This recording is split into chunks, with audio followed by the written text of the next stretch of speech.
په زرګونو کیلومتره لاره یوازې په یو ګام اخیستلو سره پیل کیږي.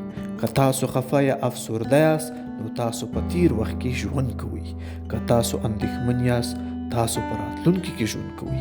که تاسو آرام او خوښ یاست دا په دې معنا ده چې تاسو په حال کې ژوند کوئ. د یو چینایي فیلسوف په وینا که تاسو جګړه مار نه یاست او جنگ ته لیواله نه یاست په دې خاکي کوره کې به هیڅوک ونه توانیږي چې له تاسو سره جنگ او جګړه وکړي. زه د هغه چا سره ښه یم چې هغوی ښه دي او له هغه چا سره هم ښه یم چې هغوی ښه نه دي. په دې توګه به هر څه او هر څوک ښه شي.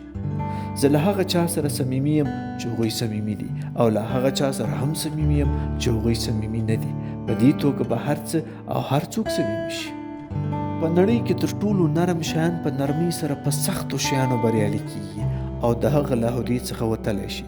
په کائناتو کې هیڅ شی د اوبو څخه نرم یا ضعیفه نشته، خو د قوي برید لپاره د اوبو څخه غوره یا قوي بل هیڅ شی نه دی.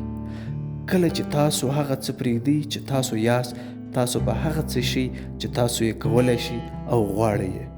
خپلو افکارو ته مو پام وکړئ چې ستاسو په خبرو بدلیږي.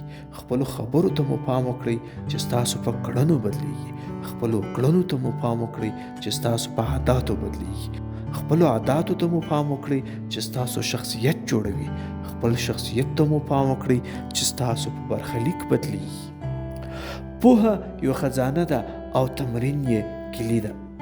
هغه څوک چې پوهیږي ډېرې خبرې نه کوي. هغه څوک چې ډېرې خبرې کوي هیڅ نه پوهیږي. وخت هغه څه دی چې تاسو یې ټاکئ. زه وخت نه لرم په دې معنا ده چې زه نه غواړم. که تاسو د خلکو پروا لرئ چې خلک به څه وایي یا به څه فکر کوي تاسو د هغو بندیان یاست. له زیات غوښتنې نه لویه ګناه، له ناشکرۍ نه لویه فاجعه او له تنګ نظرۍ څخه لویه بدبختي نشته. حقیقت تل ښکلی نه وي. هر ښکلی خبر تل حقیقت نه وي. هر څه چې لرئ خوښ اوسئ او له هر څه داسې خوند واخلئ لکه چې دی. کله چې تاسو پوه شئ چې په نړۍ کې هیڅ شی بشپړ او بې نقص نه دی، ټوله نړۍ به ستاسو وي. تر ټولو هوښیار هغه څوک دی چې پوهیږي چې په څه نه پوهیږي. دلته 3 څیزونه دي چې تاسو باید پرې پوه شئ: سادګي، صبر، مهرباني. دا 3 شیان ستاسو لویه خزانه ده. روغتیا تر ټولو لویه شتمني ده.